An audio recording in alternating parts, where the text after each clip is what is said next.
श्री स्वामी समर्थ। आता वाजले सायंकाळचे 5:30। आज ठरवलं की आपण चहा पोहे खायचे। तर तुम्ही म्हणाल की ताई तुम्ही आता चहा लवर आहात का? तुम्ही तर वेट लॉस करत आहात, मग चहा कशाला पिताय? तर नाही हो, मी तर महिन्यातून फक्त एकदा चहा पित असते आणि आज मला हुकी आली चहाची। माझ्याबरोबर इथे बुग्गूने देखील चहा पोहे खूपच आवडीने खाल्ले आणि त्याने हे पहिल्यांदाच खाल्ले बरं का। त्यानंतर इथे कपड्यांचा पसारा पडला होता। म्हटलं पटकन आपण घडी करून घेऊयात। इथे मोबाईल पकडायला यशूला सांगितलं, तोच काय बुग्गू मधामधात करत होता। याला मध्ये केल्याशिवाय होतच नाही। आणि हे सगळे कामे उरकून मला माझ्या दुसऱ्या चॅनलसाठी स्क्रिप्ट लिहायची होती। स्क्रिप्ट मी स्वतःच तयार करते आणि स्वतःच व्हिडिओ तयार करून अपलोड करत असते।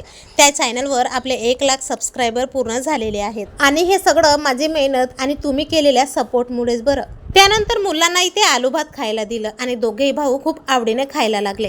खाता खाता यांना काय झालं की काय माहीत, हे एकामेकांना मारू लागले। त्यांचं भांडण इथे सोडवल्यानंतर मी माझ्या व्हिडिओसाठी स्क्रिप्ट लिहून घेतले आणि काय काय लिहिले ते चांगल्याने वाचून घेतले, कारण आपण व्हिडिओ बनवताना अडखळायला नको। मात्र सायंकाळ होताच बुग्गूचा ताप इथे चढायला लागला आणि दवाई देखील संपलेली। त्याला थोडं दूध पाणी दिलं आणि लागली पटकन स्वयंपाकाला। पटकन फुलगोबी आणि बीन्सची भाजी बनवून घेतली आणि भातच बनवून घेतला।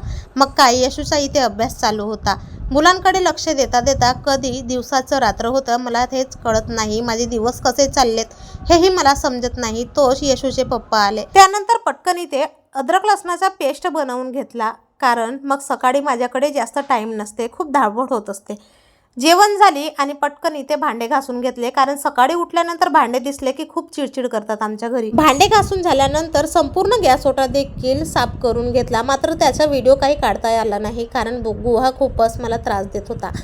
त्याची सर्दी, खोकला आणि ताप देखील वाढला होता, कारण सायंकाळी मुलांना अजूनच जास्त ताप चढतो। त्याला डोक्याला, नाकाला आणि छातीला कसं तरी मी बेबी रब लावून दिलं। त्यानंतर मला टाकायचे होते त्याच्या नाकात नोझल, मात्र तो टाकू देत नव्हता। त्यानंतर म्हटलं त्याच्या पप्पाला तुम्ही पकडून ठेवा आणि मी पटकन नोझल टाकता बरोबरच उठून बसला आणि इतका जोरात रडायला लागला। चला तर मग आता आम्ही झोपतो। Good night.